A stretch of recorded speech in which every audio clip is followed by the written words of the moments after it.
Hi, I'm Andrew McNeese, and I want to welcome you to Delta A Productions. I'm going on a road trip. Would you like to join me? Come along. First step involves cleaning the car. You can't travel in a dirty car. Oh my, look at that. Total filth. That will not do. Get the dashboard clean, got to get the floors clean, got to get the kid carrier out of the back seat and all of the kid debris out. Yeah, this is going to require some work. And then I'm going to have to do the exterior because this thing hasn't been cleaned since, gosh, I don't know how long. Right, while not perfect, it is definitely serviceable for my purposes. I have a thing about dust. I hate dust on my dashboard and on my console, and for the most part, I don't have any now. Well, my grandfather used to tell me that a car isn't clean until the entire engine compartment is clean. I think we're getting close. We'll be finding spots of sap on my car deposited by my wonderful tree, but that shouldn't be too hard to remove because there's not a whole lot of it there. Once I've got that done, I'll run the whole car through the car wash and the car will be essentially done. One thing my local car wash doesn't do well is wheels.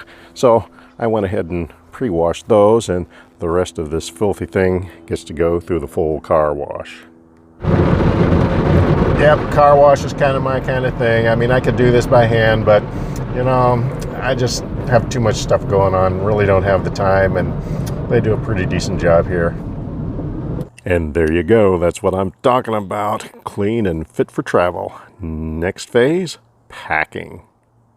Packing is pretty straightforward. Have all of the essentials, of course, the tripod and light for any YouTube videos I'll be doing. Got my main bag that has clothes and such. Toiletries there. Gotta pack the drone. And the gray box has food. The black box has cooking implements and such. That's all that I need for my road trip. All right, it's official. We're kind of on our way. Got to make a stop at the gas station first. Gonna head over to the trusty Costco store and get a little gasolina, and then we'll hit the road. Gonna be taking I-90 over to Coeur d'Alene. We're staying at Coeur d'Alene tonight. Yeah. $2.89 a gallon. Does it get any better than that? I love Costco. I don't know if I'm going to be able to beat that anyplace else on the trip. Okay, here we go. Gonna hit the road right now.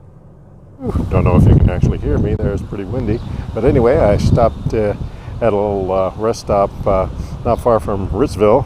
Now you might ask me, what the heck is Ritzville? And my answer is, I don't know. Well, I made it to Coeur d'Alene without incident. Got a room at the M6 with a view of the freeway. It's really awesome. I think this is going to be great. Just had a great dinner at the Cracker Barrel. The pot roast smothered in ketchup was fantastic. Just a quick recap of the day's drive. It was largely unremarkable. Getting to Spokane itself seemed to take forever. So I finally get to Spokane, and what do I find? A traffic jam. Yep, right in the middle of I-90, dead stop. When it did finally start moving, 4 to 9 miles an hour, it was like being at home. After dinner, it was already after dark, so I decided rather than going to the lake, I would just come back to my room, get a good night's sleep, and be ready fresh for the drive tomorrow. See you then. Hey there, it's me again. Good morning. Today you and I are heading to Whitehall, Montana. Ready? Here we go. Welcome to Montana. I'm about an hour out of Missoula right now at a rest stop. So far, fairly uneventful on the drive other than a major downpour. More to share on the next stop.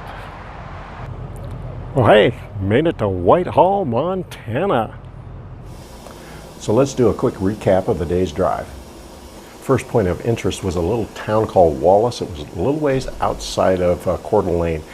What caught my eye was it seemed to have a really old downtown district, the kind of place that looked like it was an opportunity for a lot of photo ops.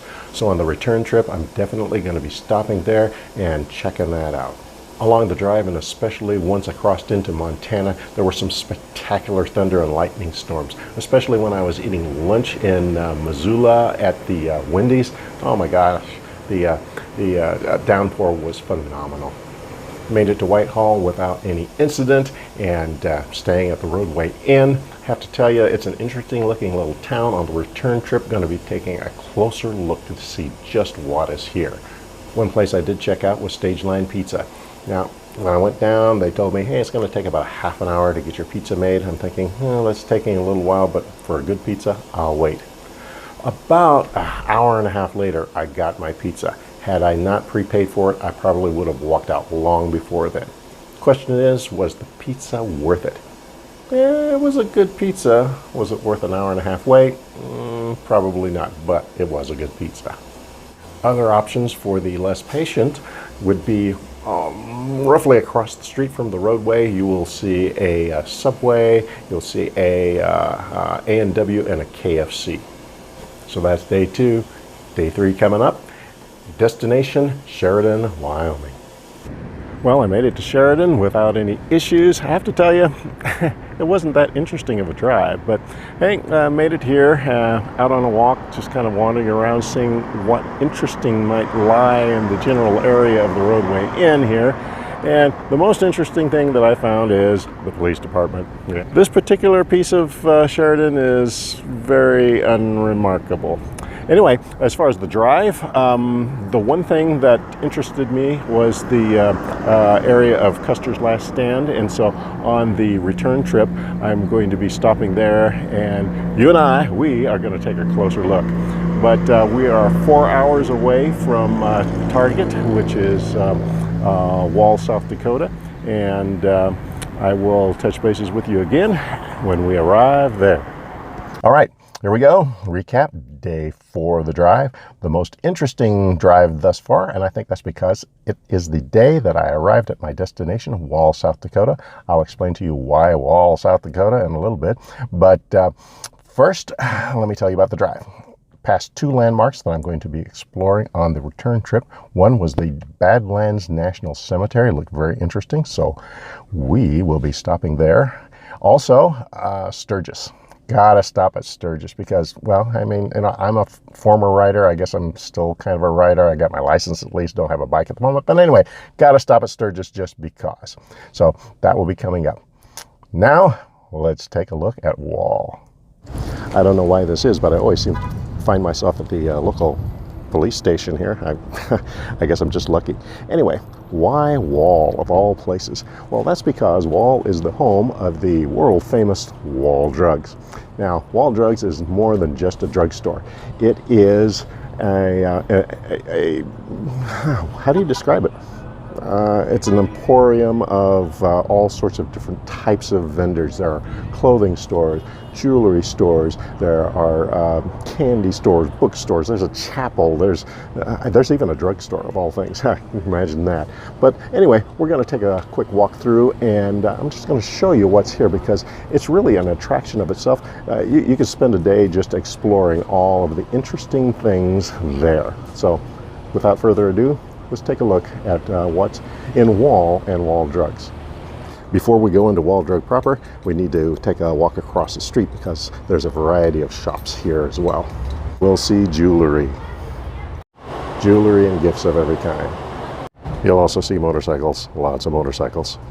The Super 8, where I'm staying, also gives you free coupons for complimentary drinks at the Badlands Saloon and Grill. Native American themes are very common in the shops. If there's a need for any postal services, of course they have you covered here. Wall itself covers an entire block from 6th to 5th. So we're on the Wall side of the street.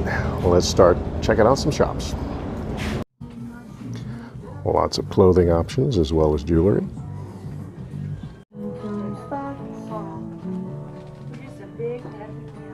Little shout of downtown from the Wall side of the street.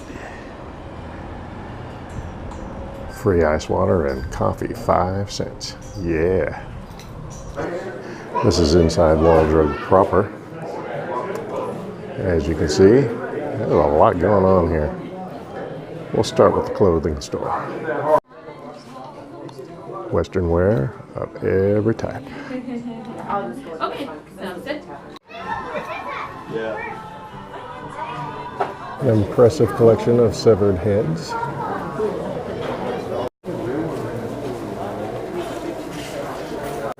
Fraternizing with the locals. A bookstore. This place is rocking.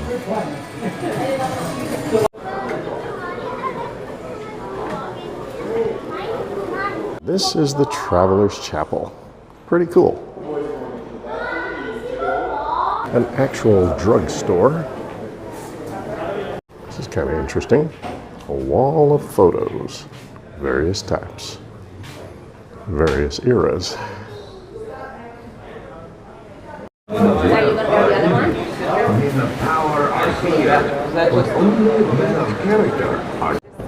The famous wall jackalope.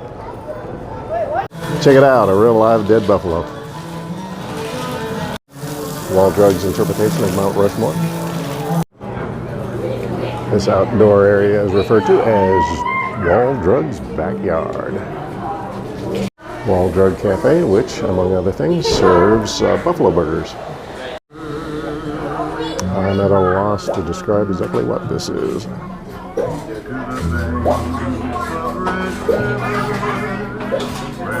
So there you have it, a quick thumbnail of Wall Drug. So right now I'm going to do some shopping, so I'll be back with you later. This is day 5 of the road trip, and we are at the Badlands National Cemetery. The cemetery seems to be divided into a variety of sections. This particular section is dedicated to Korean War soldiers.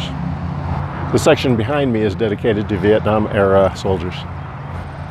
The sheer volume of those interred here is only dwarfed by the knowledge that this is one small example of this type of cemetery. This is the VFW Memorial Park Chapel. Take a look inside. Very nicely done. Very simple, and yet very functional. Next stop will be Sturgis. Yep, I'm really here. Made it to Sturgis. Ha. Besides motorcycles, I also noticed there seems to be a fairly strong Christian influence. So I got lost in Sturgis looking for the motorcycle museum, and so I just pulled over to park and see if maybe I could Google it or something, and it's right there. We'll check that out. That's kind of cool. Nice motorcyclage here.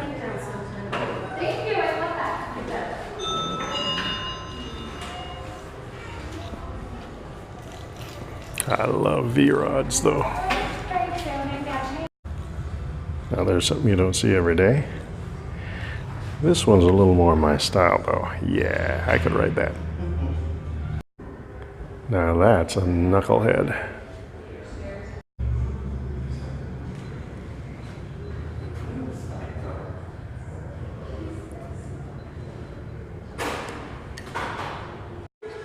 I'll check that out. I've never been into choppers, but I wouldn't mind giving that one a try. Huh. Oh my goodness. Right when I said I'm not into choppers, I see another one I wouldn't mind trying out. And another. And this is historic downtown Deadwood. It's littered with shops and stores and all sorts of tourist attraction opportunities. I do wish I wouldn't have forgotten my sunglasses in the car though. Our road is brick, kind of an interesting touch. Kind of like the bar stools here. I'm not exactly sure what I was expecting to find, but Deadwood is a lot bigger than I thought it would be. Check it out.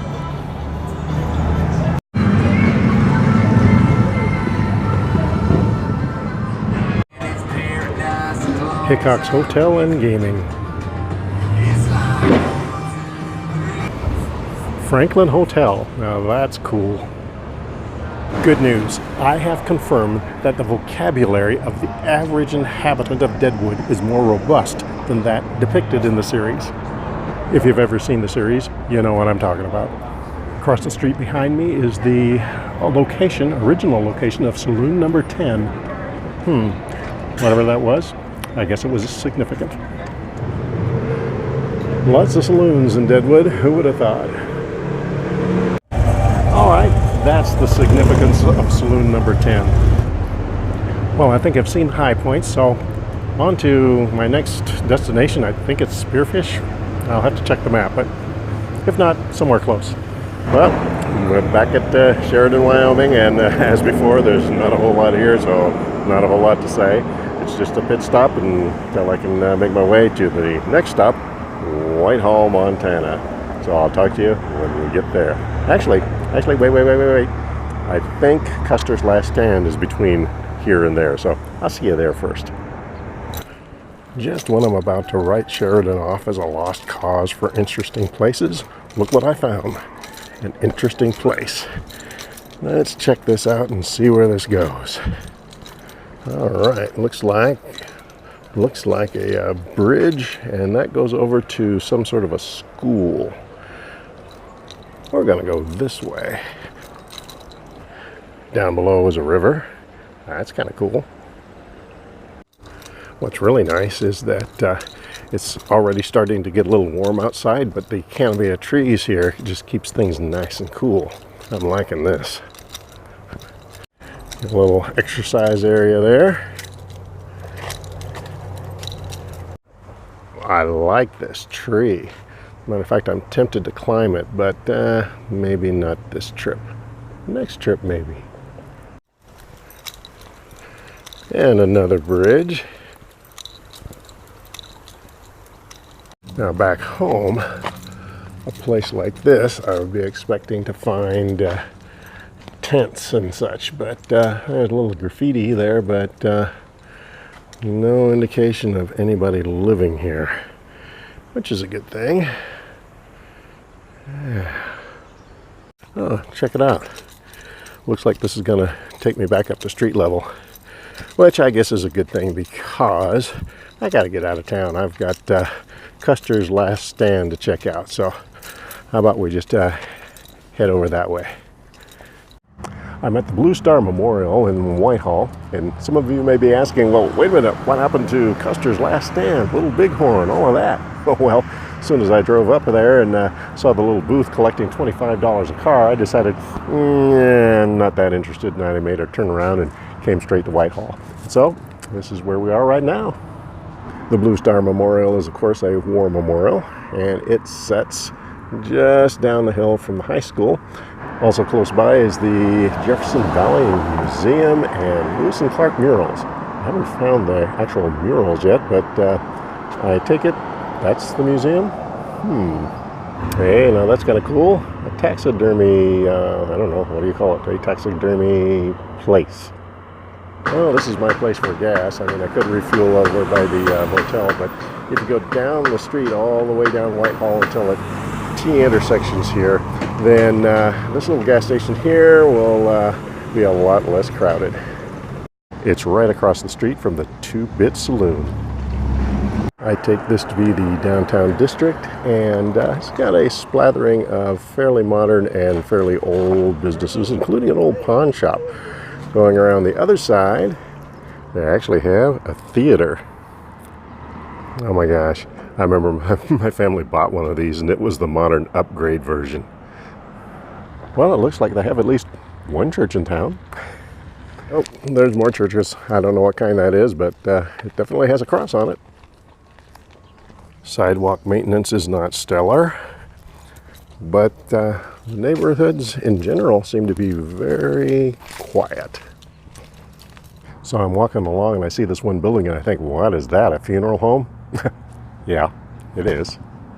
So there you have it, Whitehall. Guess I better get back to my room, pack my stuff, and head to today's ultimate destination, Coeur d'Alene. I'm now in downtown Wallace. This is a town just a little bit east of Coeur d'Alene.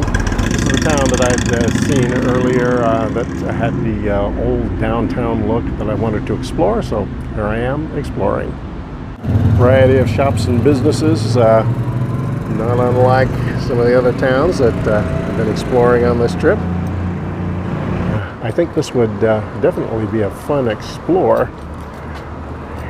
especially that pizza factory over there.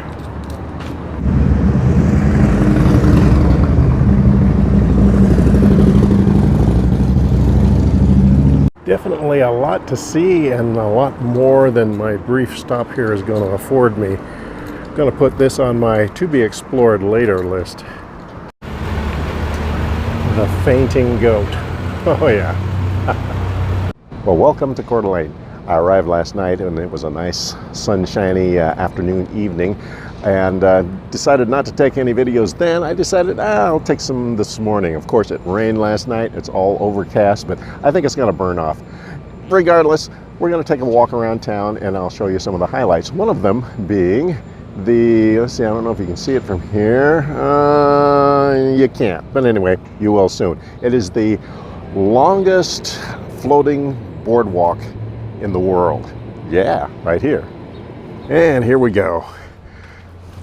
Has a elevated section around midpoint and drops down the other side, but we're gonna start on this portion right here. As we get a little closer to the elevated section, of course, you may be able to hear some of that breeze coming in off of the lake.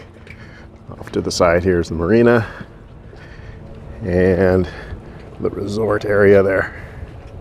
And now the elevated section. Hopefully I can take these steps without falling down and dropping my camera. And here we are. Somewhat of a bird's eye view of where I came from. And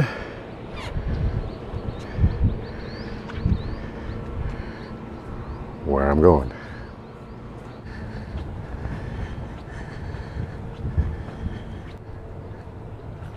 The far side is seen from the top.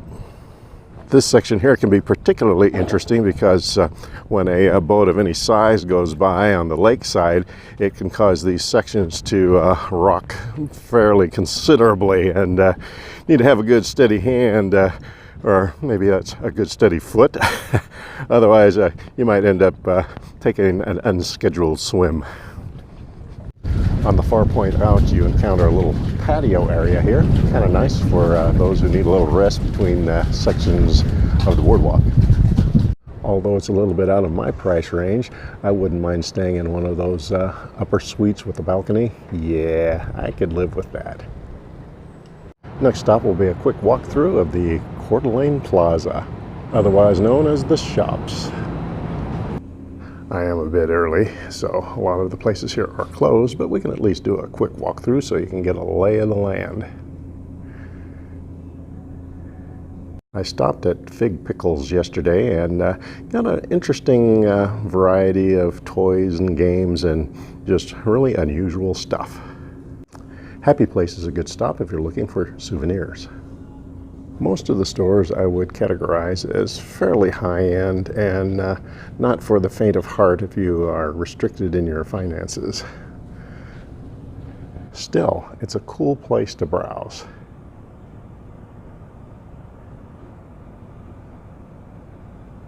All right, enough of this. Let's head to the park and the beach.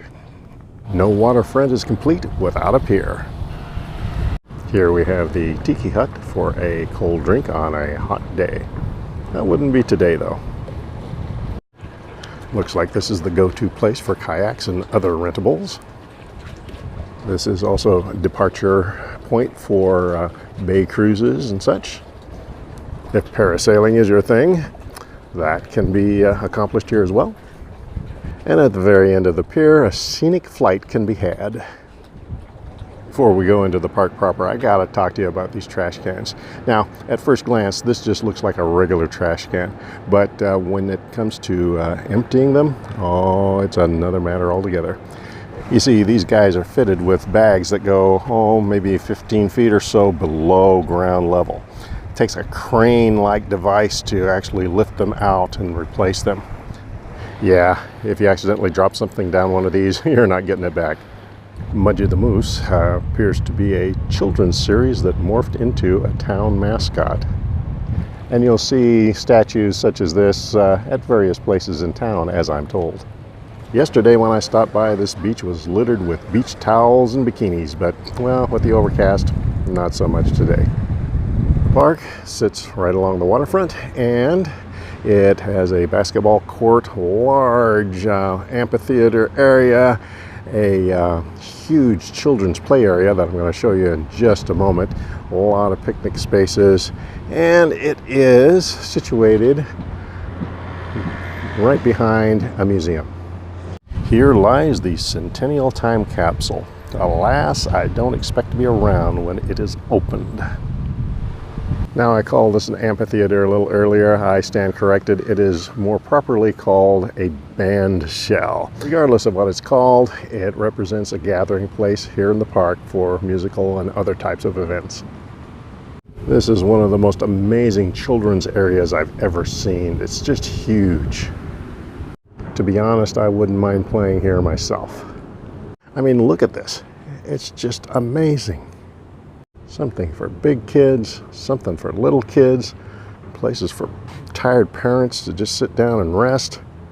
Does it get any better than this? So yeah, if you got kids, bring them here. All right, coming out the other side, let's explore a little further. Check it out, a couple of places for volleyball too. So there you have it, a quick look at downtown Coeur d'Alene, the park, the waterfront, the pier, the boardwalk, the shops. I enjoy the area, and I think you would enjoy it too. And this concludes my road trip, day 10, the drive from Coeur d'Alene to Bothell, Washington. I hope you enjoyed joining me, and I want to extend an invitation for you to join me on future trips as well. I'm Andrew McNeese, and this is a Delta A production.